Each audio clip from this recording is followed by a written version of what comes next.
कहानी पत्नी गौर करे करे मलिका जब नाश मनुष्य में छाता है तो पहले ही विवेक मर जाता है कहानी हो जगह से बात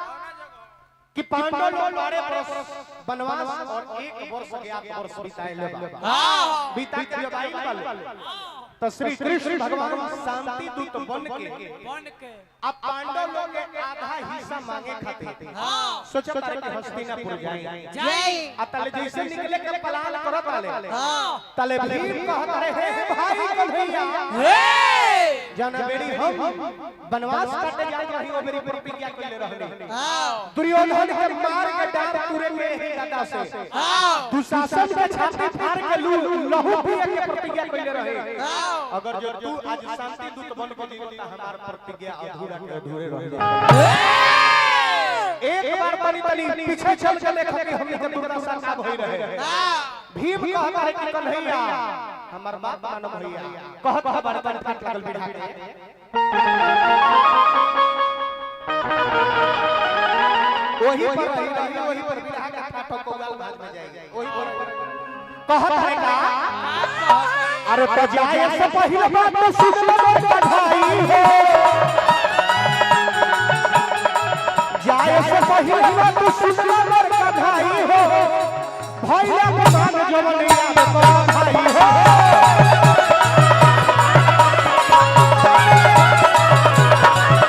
ओहे दुर्योधन के सभा में बीच सभा में जब घिसा रहे सारी हो बीच सभा में जब घिसा रहे सारी हो ई बात का भूलता बदलाई हो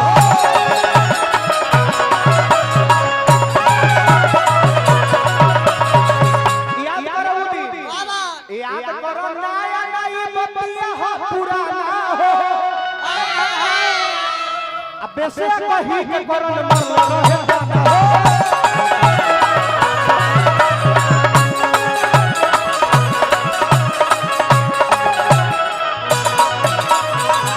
तारी के छाती दुशासन के खून आई हो फूल के सतोर पति के बधाई हो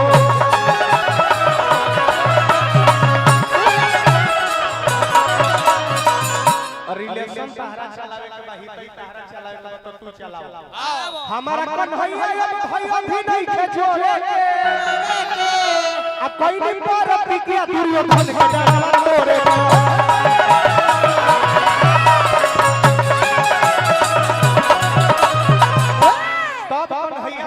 कि चुप रह धीर धर शांति रह मोर भ्राता हो आउ हे बते हो जवन चाहिए विधाता हो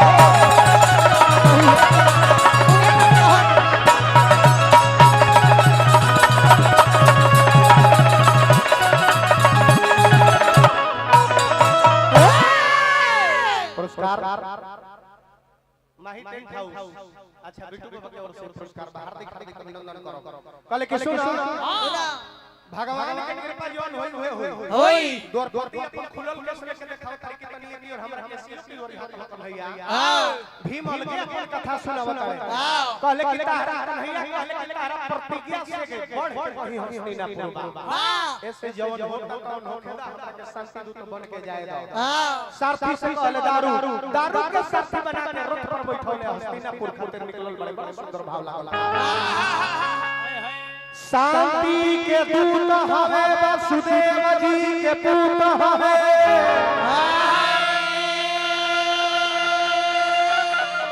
गईले समझावे बुझावे सिखावे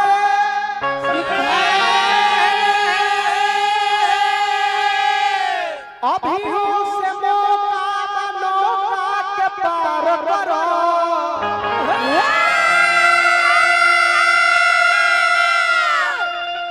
युद्ध ध्वंसकारी प्रलयकारी बचावे तो पहुंचल बड़े हस्तिनापुर में कन्हैया के लोग भव्य तरीका से स्वागत कइलस दुर्योधन भी स्वागत कइले बा आ जब कन्हैया पहुंचल बड़े तो दुर्योधन कहता कि कन्हैया भोजन ना करबा हमरा लगे चलो भोजन कहले लेकिन जवन व्यक्ति काम क्रोध के वश में हो जाला ओकर अन्न अशुद्ध हो जाला तब भोजन हम तहरा भरी ना करब तहार अन्न अशुद्ध बा तहरा मन में छल बा भोजन करब हम विदुर जी के यहां आ ओही लगले विदुर जी के घरे गइले ओही जे रात बीतौले भोजन में साग रोटी खइले आ बिहान भइला से जब विदुर जी यहां से लौटल बाड़े तब फिर हस्तिनापुर में सभा लागल बा जब सभा लागल बा तो धृतराष्ट्र के सामने कन्हैया कहत रहे कि मलिकार 12 वर्ष वनवास 1 वर्ष बितौला के बाद में पांडव लोग पहुंचल बा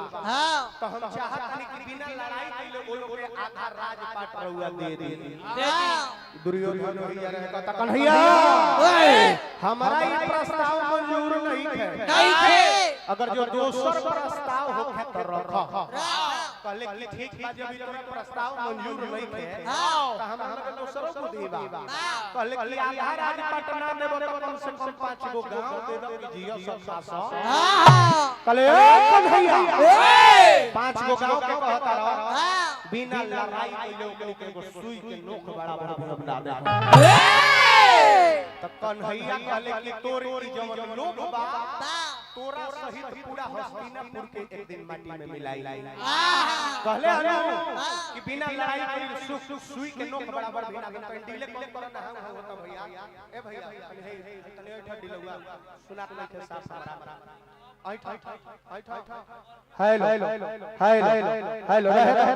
हां कमर दे सुनात नहीं का कागल बड़का दिले कौन करना भैया जे पहले रोतनी करत सादा सादा करो पहले हेलो और तनी करो हेलो थोड़ा सा बढ़ाओ हेलो थोड़ा सा हेलो रह दो कहले कि बिना लड़ाई के सुई के नोक बराबर भी ना दे तो जो अपना माई का धारी से कह दिए आंसू बचा के रख तोरा 100 पर रोए में काम आ जब अपना बात दुर्योधन सुन लो तो पता अरे हमरा माई का तू अपमान कर देलो चाहती तो तहार अभी जीभो उतरवा लेते कहले कि और करता अभी तारा का बंदी बना के आ कारागार में तारा का बंद कर दिखाते ए हो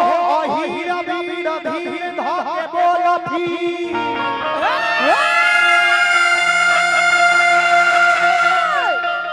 माटी बौराइल की हवा तू आइला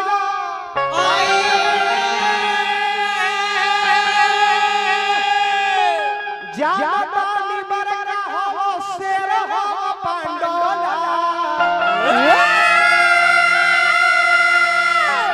ढेर जल्दी बोला का बुझा ब्रह्म लोक में गईला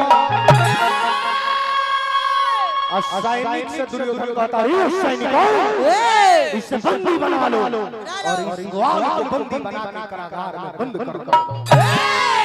अब दुर्योधन के आदेश है दुर्योधन के आदेश पर चलो 70 बड़ाई लेके दो कन्हैया अपना देह से कोई प्रकाश निकल ले ऐसा चमत्कार के लेके जाता सैनिक लोग रहे कुल जना गिर के वही भाड़ा हां आ कहले कि सुन तई जौन करे ठेठ खस खस भारत के अपना राष्ट्र कवि रामधारी सिंह दिनकर जी लिख कवि के लाइन में उनके बाद भी कहल कि जब नाश मनुष्य में छाता है पहले विवेक मर जाता है हरि ने भीषण हुंकार किया अपना रूप विस्तार किया डगमग डगमग बिकट बोले भगवान कुपित होकर बोले जंजीर बढ़ाकर साथ मुझे हाथ दुर्योधन बांध मुझे हित वचन नहीं तूने माना मैत्री का मूल ना पहचाना तो लो मैं भी अब यहाँ से जाता हूँ और अंतिम संकल्प सुनाता हूँ याचना नहीं अब रण होगा जीवन जय की मरण होगा फंसे से नाग का डोलेगा विकराल काल मुंह खोलेगा दुर्योधन रण ऐसा होगा फिर कभी नहीं ऐसा होगा आखिर तू भूसाई होगा हिंसा का पर्दाई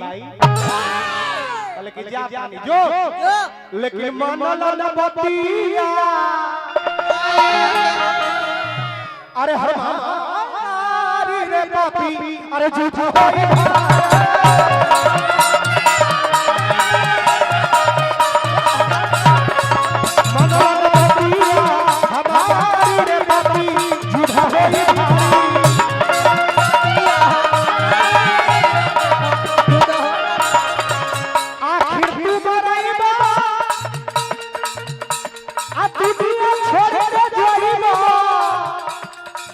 जैसे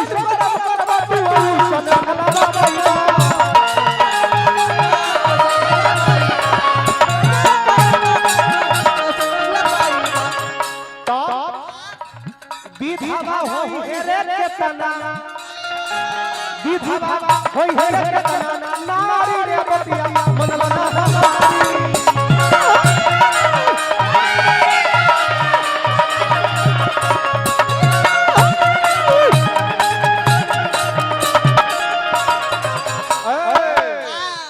रक्त हाथ से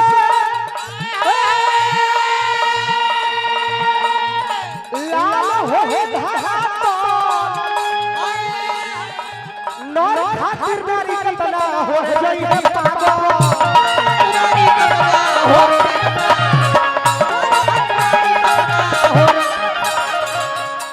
तो सत पर और सत के झंडा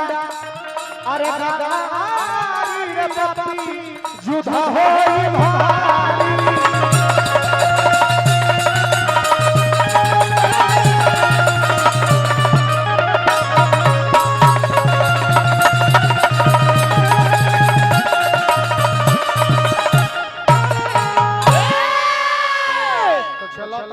के ही खड़ी पाई लगाओ हां कहने आवे एगो लैदारी गाई